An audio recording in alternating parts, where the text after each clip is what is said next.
Magandang araw mga kaibigan. Bigyan natin ng reaction opinion itong post ng People's Tonight. Inihayag ni Senator Erwin Tulfo na may isa o dalawang senador mula sa Cayetano Black na kinukumbinsi na lumipat sa kanilang kampo.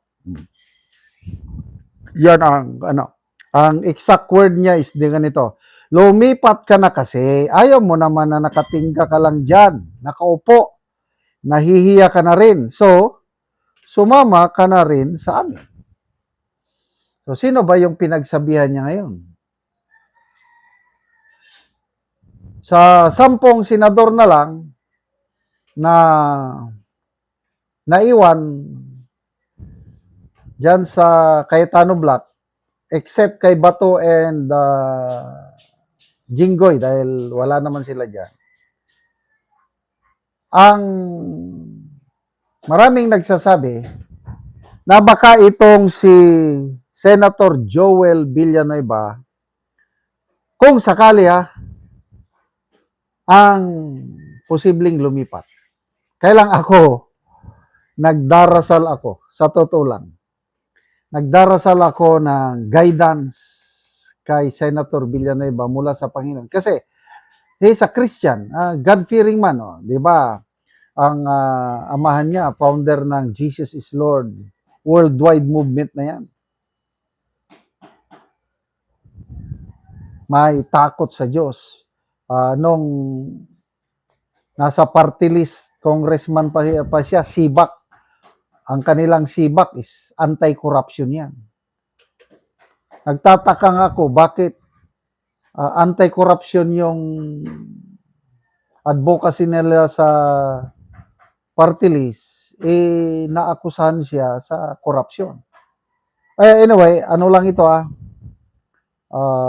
opinion ko lang ito. Hindi ako naniniwala na may ginawang kalukuhan si Senator Joel Villanueva pagdating dyan sa flood control. Opinion ko lang yan.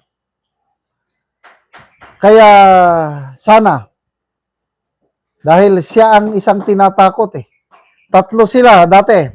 Jinggoy, Escudero, Villanueva. Nakakulong na si Jinggoy, tumayo sa kanyang prinsipyo. Saludo tayo kay Senator Jinggoy. Lumipat na sa kabila si Escudero. Enjoying na. God who does not pay. Safety na siya. So, ito na lang si Senator Villanueva na meron na siyang statement. Just after yung sigalot, yung May 13 ng putukan, sabi niya, hindi ako lilipat. I will stay in this block, sabi niya, yung majority block nila. At sana nga.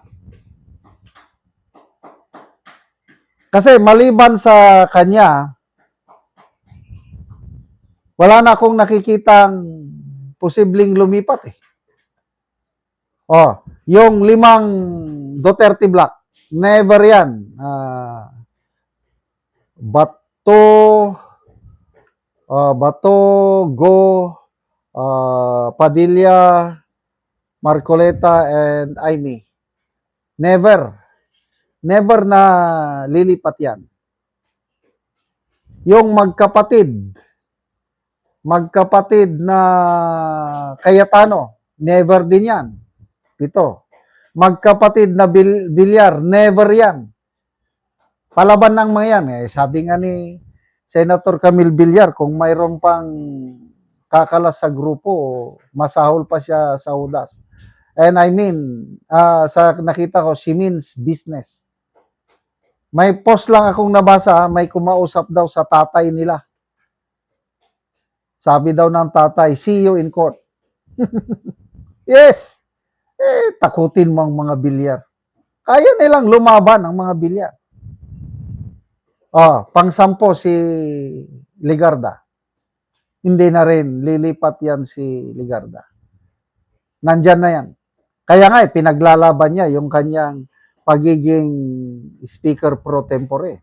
Hindi siya gumigiba. Kaya, isa na lang ang posible na may pag-asa sila na makumbinsi si Senator Joel Villanueva. But ito na nga, dasal. Ulitin ko, pananaw ko, walang kinalaman si Senator Joel Villanueva dyan sa flood control scandal na yan. Yung mga paratang sa kanya, alam nyo naman. Kaya dasal natin.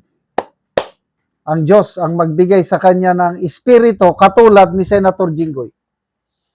Oh, naghihirap si Senator Jinggoy ngayon. Ang hirap kayang makulong. Kaya lang, yung kanyang paninindigan, ang imahe niya sa nakakarami sa taong bayan is, I tell you, napakataas. Sana ganyan din si Senator Joel Villanueva. So kung ipagdasal natin si Senator Villanueva at bigyan siya ng lakas ng loob ng Panginoon, na handa siyang magtiis kung kinakailangan, handa niyang tahakin ang landas na tinahak ni Senator Jinggoy, wala na silang hanggang dyan na lang. Kaya it will remain yung deadlock sa Senado. They cannot resolve it kasi up to now, ang legitimate na Senate President is si Senator Alan Peter Cayetano pa rin. Kaya doon sa Independence Day celebration, sa speech ng Pangulo, nung inaddress niya si Gatchalian, tinawag lang siya na Senate Pro Tempore. Hindi siya tinawag na Senate President or Acting Senate President. Wala. Senate Pro Tempore. Ibig sabihin, merong existing na legal na Senate President. It's still Alan Peter Cayetano. Naghintay sila na may isa lang makumbinsi nila. Once na nakakumbinsi sila ng isa na lilipat, maging 13 sila, yan na. It will be legitimate na ang pagiging majority nila. As of now, yung 12 is never a majority. Huwag niyong lukuhin ang taong bayan dahil nakakaintindi kami ng arithmetic. Math lang yan. Ang 12 ay hindi 13. Ang nakalagay sa Constitution, ang quorum is 13, hindi 12. Alam yan ng grade 1, sabi pa ni Senator Cayetano. Mga kaibigan, salamat sa inyong pagsubaybay sa channel na ito. Nakakatulong kayo ng malaki sa tribong Talandig ng Bukidnon dahil ang income natin sa channel na ito is pantulong po sa tribo. Namimigay tayo ng libreng yero at pako para makapagpatayo sila ng mas maayos na tirahan. Panoorin nyo ang video na ito. Na anak ko sa balay sa natagaan na Mogero. So muuna ni ang ilang atop. Sako lang gyud in town apan ang ngero nga naa sa babaw buslot na gyud mao nga gi sako na lang ang ilang gi atop. So luoy gyud kayo ang ilang pagpuyo, mga sako lang nga gisumpay-sumpay. Kay buslot naman ang ngero. So muna ni ang ilang pagpuyo. So diri na sila magigda.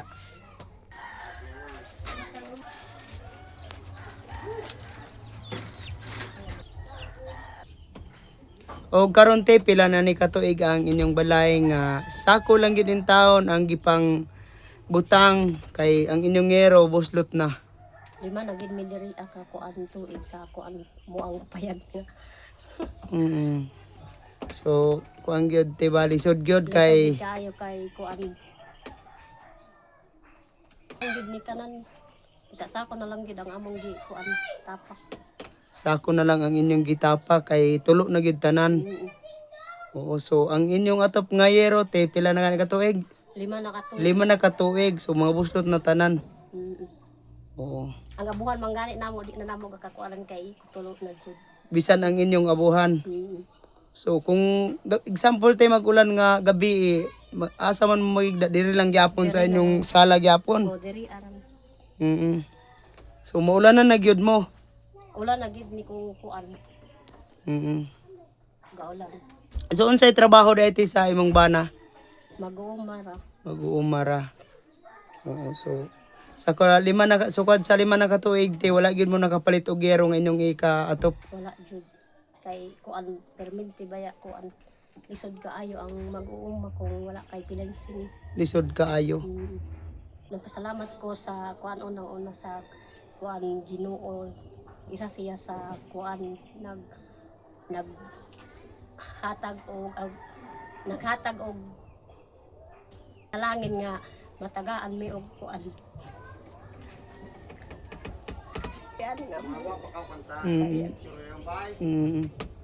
Lagi to. Salamat po sa nag-sponsor. So nakailak si ate sa ilang kalisod. So kuan gyud tungod daw sa ilang. Sige te, salamat.